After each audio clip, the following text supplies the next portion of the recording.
Hi, I'm Dr. Kavipriya Soma. I am a GP with special interest in women's health. Today we will talk about infertility. So what is infertility? So this is a condition that is plaguing the society right now. The definition is primarily if there has been no success in falling pregnant after 12 months of unprotected sex. So the types of infertility could be primary infertility or secondary infertility. Primary infertility means the couple has never had a child. Secondary infertility is either the couple has had a child and then they are struggling to fall pregnant, or there can be issues with recurrent miscarriages. So that is called secondary infertility.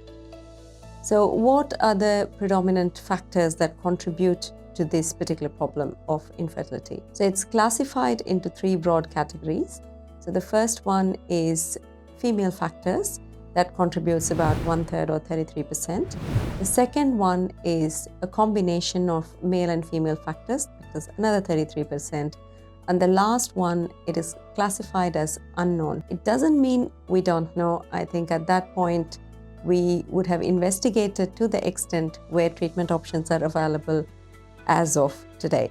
As medicine advances, there can be new investigations or new causes that can be found. But this is the knowledge that we have that is available as of today. Now, generally, for a woman under the age of 35, we give them option of trying for at least a minimum of 12 months without any protection.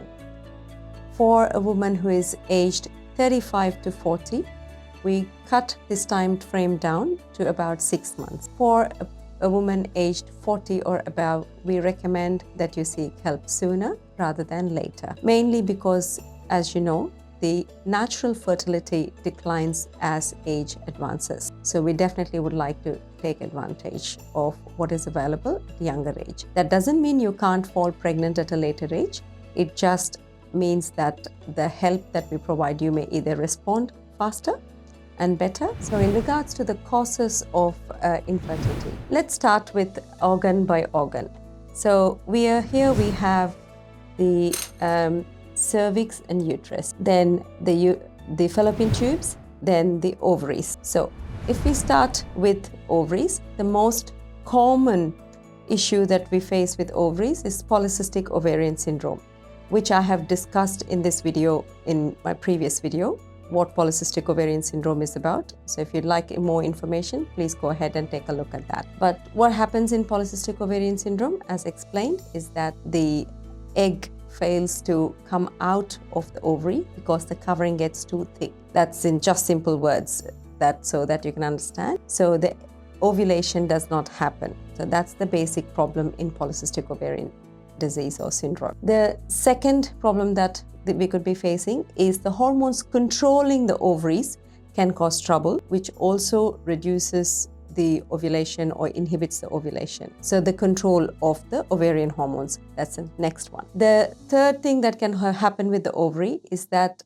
what we call as premature ovarian insufficiency. So the ovarian function naturally declines well before the age that is generally, which occurs around 45 or 50. It happens much earlier or younger, which is why that results, or it's called as premature ovarian insufficiency. The other problem that can happen is if a woman has got more prolactin, which is also another hormone that can also inhibit ovulation. So all these are ovarian related. Now, the next cause is tubes.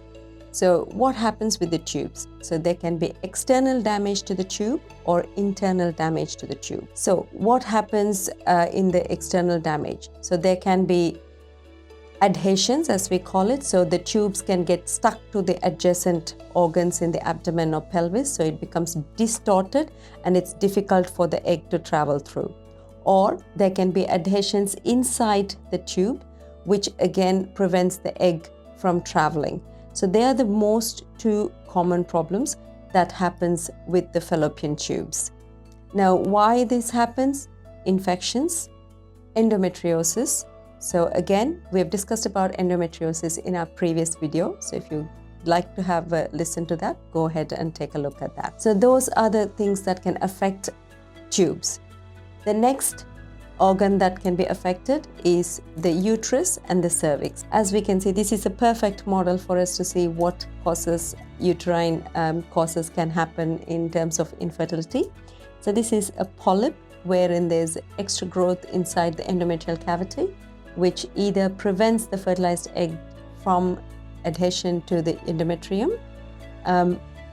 The second one is a fibroid. So fibroid is like a clump of muscle in the uterine wall, but that can be projecting into the uterine cavity sometimes, which also interferes with a woman falling pregnant. Again, endometriosis is another thing that can happen in the muscle wall as well, which can also be one of the causes or difficulties in falling pregnant. So the next thing we want to discuss about is the cause of cervix or cervical causes. Sometimes the opening of the cervix, the cervical os, can be quite narrow, or the cervical mucus may not be conducive for the sperm to travel.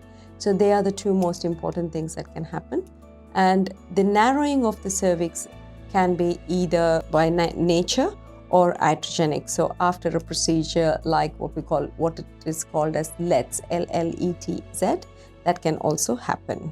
We have covered the basis of infertility and the basic causes of female factor infertility. We will go into more discussion about the risk factors, the investigations and treatment options in our next video. So if you would like more information or want to make an appointment, please visit the website www.athenawomensclinic.com.au. Thank you.